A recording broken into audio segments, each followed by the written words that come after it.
Let me ask you a question. How do you eat an elephant? One bite at a time. How do you reach your business goals? Well, that is what we're going to talk about in this episode of the Jim Roman Show, where we talk about how to build a better business to build a better life. I'm your host, Jim Roman, and welcome to another episode.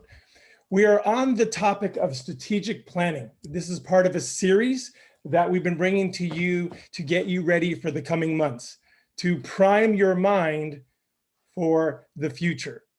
If this is your first time here, we want to welcome you. How these episodes go is I train on a particular topic for 20 minutes. You can comment, ask questions as we do that. We'll be posting added value content as we go through this episode. And if you're watching this recorded or live, again, we want you to comment, contribute, and ultimately share your successes and what you're getting out of our content. My philosophy is it's not power of knowledge. Knowledge is not power. It is applied knowledge that makes a difference. So let's jump into today's episode on strategic planning. If you joined us over this series, in the first episode, we talked about why are we talking about strategic planning now?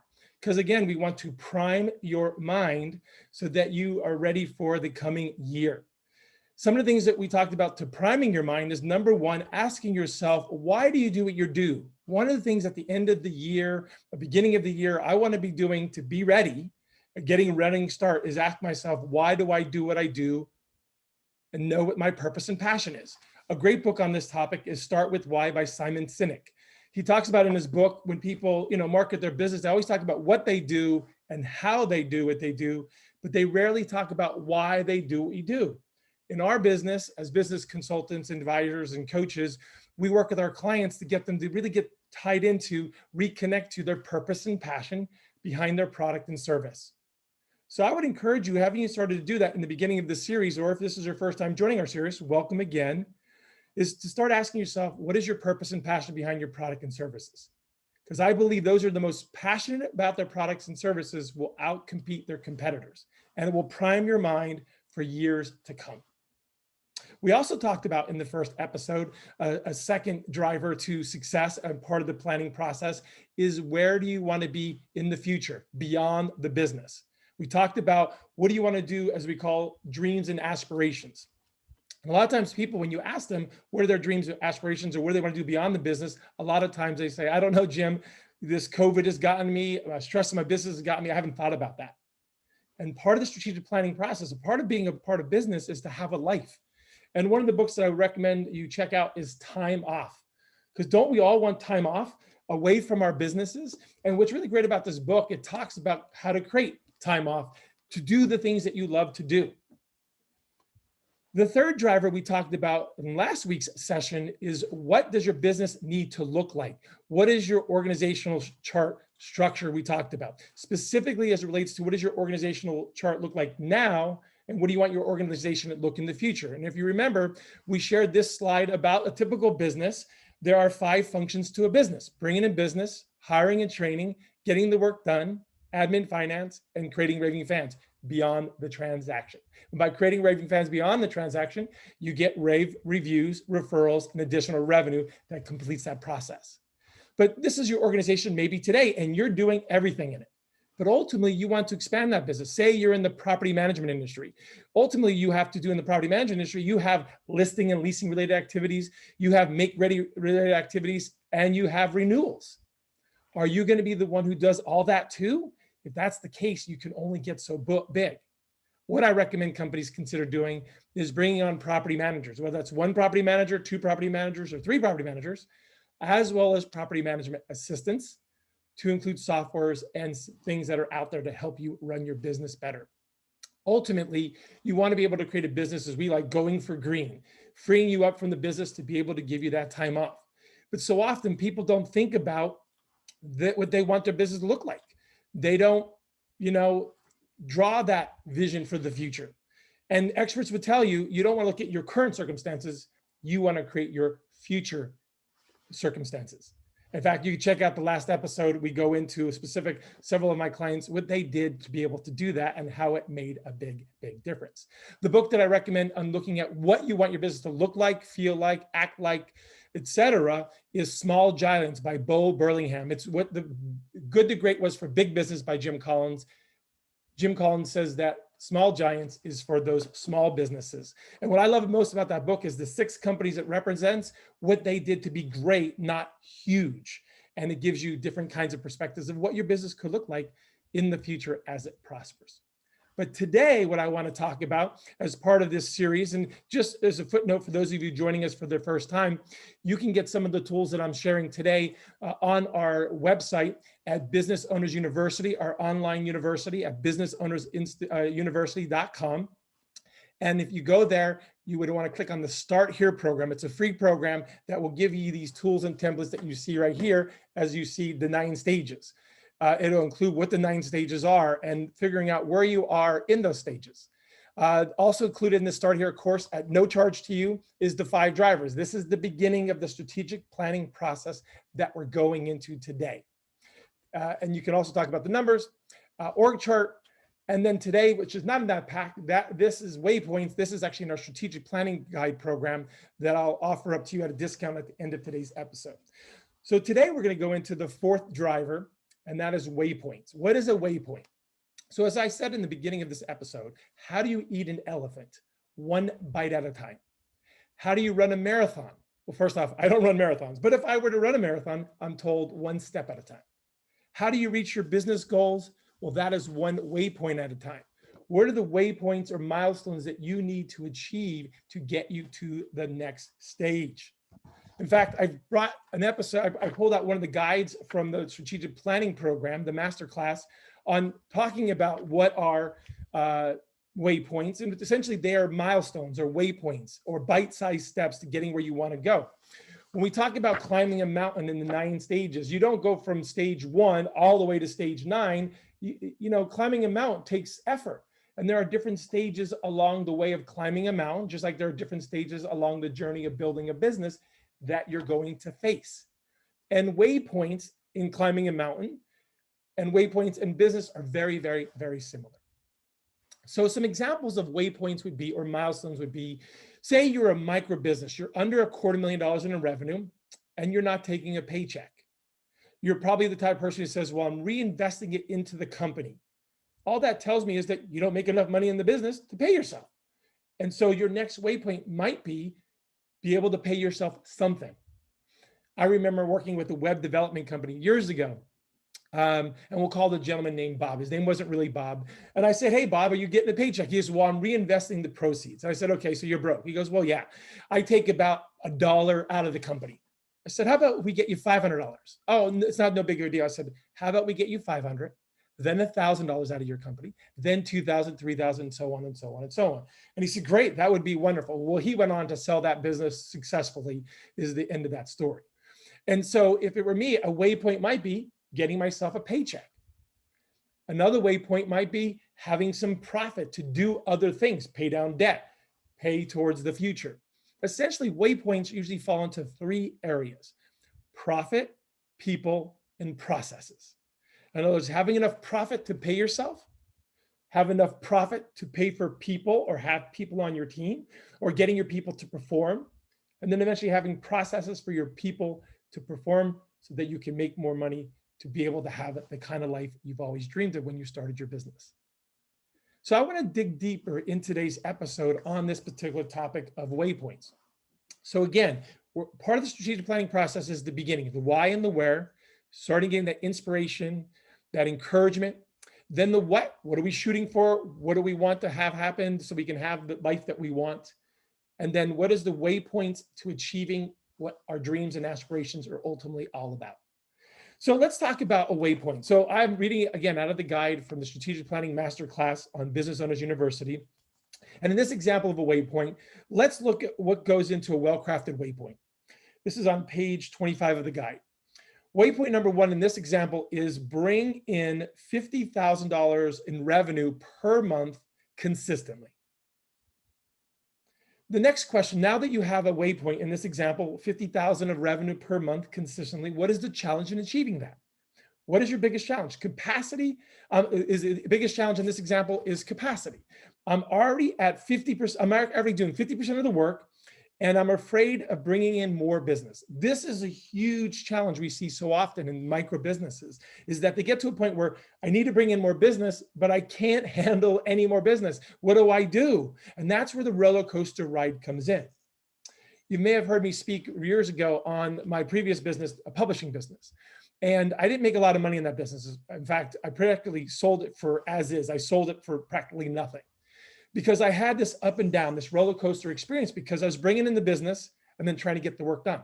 And then I would run out of money and then I go bring in more business, get more sales, and then get the work done. And I never got to super success. In fact, I sold it and I look back going, what could I have done differently? And this is a key thing, is figuring out, how do I bring in more business and get the work done at the same time? Where most micro businesses say it can't be done, can't stand the pressure, can't stand the stress.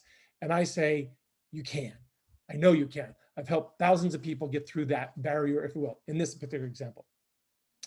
So with that being said, what are the next actions to take to achieve this waypoint? So the waypoint is to bring in $50,000 of revenue. The challenge is capacity. You're doing 50% of the work. You can't handle any more work. What do you do? So you start to break that down into actions. So what could you do? Number one is get proposals off your desk. So for me to be able to bring in more business, one of the first things you could do is get proposals off your desk. Number two, potentially hire a sales assistant. Not a salesperson, because that might be too hard, too much of a bandwidth to be able to do. Maybe you get yourself a sales assistant. Number three, identify a bigger target market. This is huge. For some of you, you're going after an average sale of $500. But with a little bit tweak to your target market, that $500 could be $5,000 or $5,000 could be $10,000. Why? Because now you can take on bigger clients and you don't have to have as many clients in that example. So for some of you, ask yourself, what is your average sale right now? And is there a way that you can increase that? What is your average target market? What can you do to increase that? That's a way to be able to achieve this waypoint. Next in this example is block time to work on the areas of my business. Some of the ways we have doubled people's businesses is to be able to double their time. In other words, some of you can't get the $50,000 or $10,000 or $5,000 a month in revenue on a monthly basis because you're running ragged. But if you were to block your time so you can focus in one area at a particular time for a particular amount of time, you will be more effective. I talk about this in our block timing module, where we have found, studies have shown, if you're focused on one thing, the odds of you achieving it's 97%. If you're focused on two things or more, your effectiveness goes down to 64%. And then if you have three or more things you're working on, i.e. multitasking, you become very ineffective at least 33% of the time. And so part of the block timing is so that you can focus on either getting the work done per a period of time or bringing in business. If you're like a lot of people, they're bringing in business in the morning and getting the work done right after that and bringing in more business, and they're doing that throughout the week and out the month, and they're burning out and they're not being efficient and or effective. So maybe block timing will help you to achieve this waypoint. And then finally, looking for referrals from existing businesses. I find that some of the best places to bring in business is from existing customers and clients. And if I can't get it from my current customers that I have, then past customers and clients, and then eventually referral sources.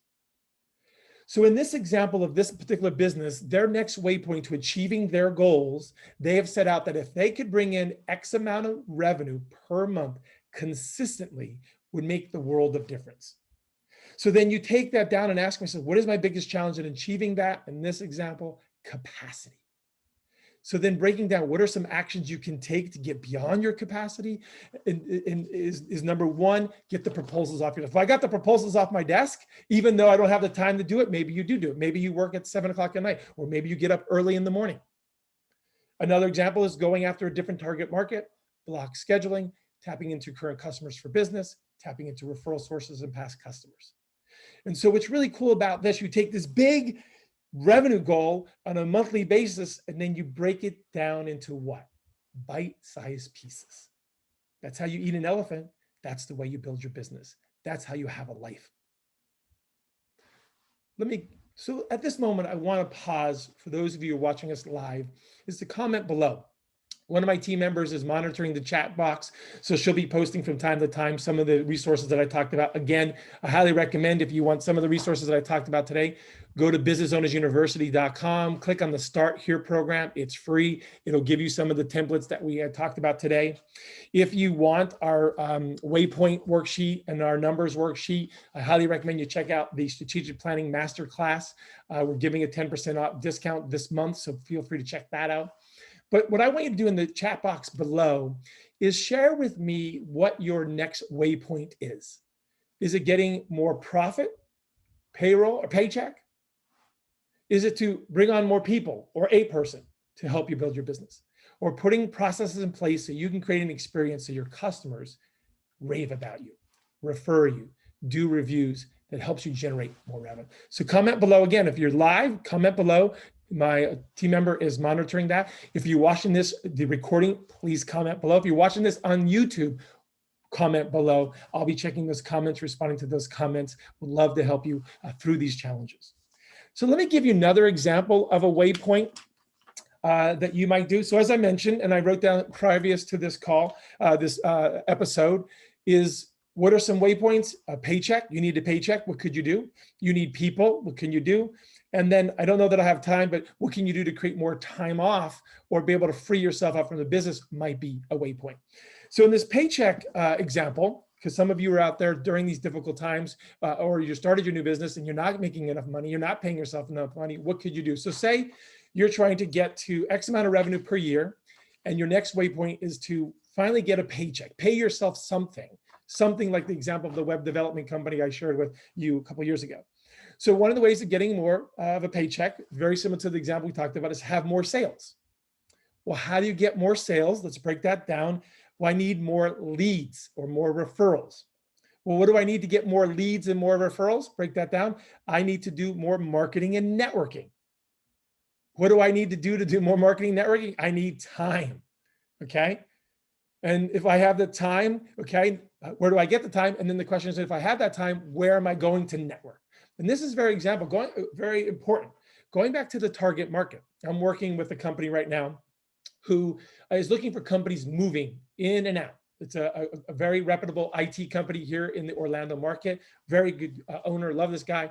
And he's targeting people moving, because when you're moving, you got to move your computers. You need to move your computers from one location to another location, or from one state to another state. And this is a good example that he would want.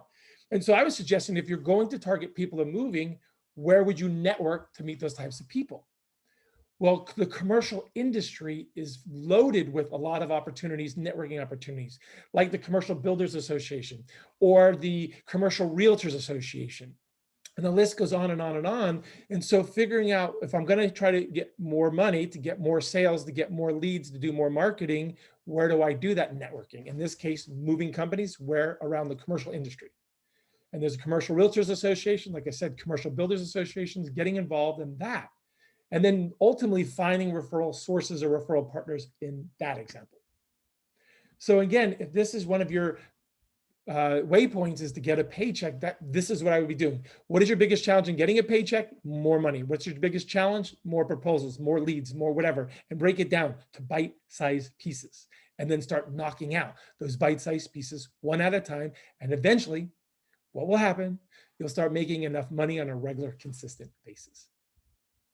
Now you're saying to me, Jim, that's not my waypoint. My waypoint is I can't get it all done. What do?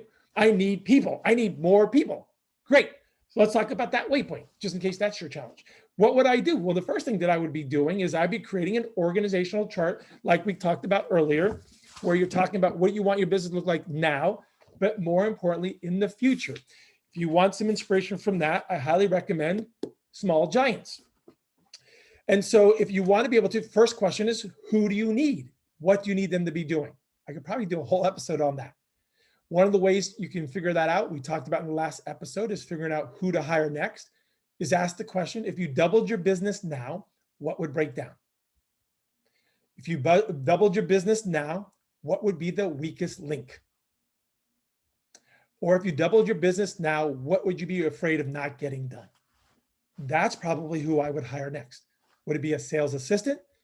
If you're in the property management industry, would it be a property manager or a property management assistant? If you are in sales, you might need a sales assistant, or you might need an operations person, and so on. You might need a salesperson.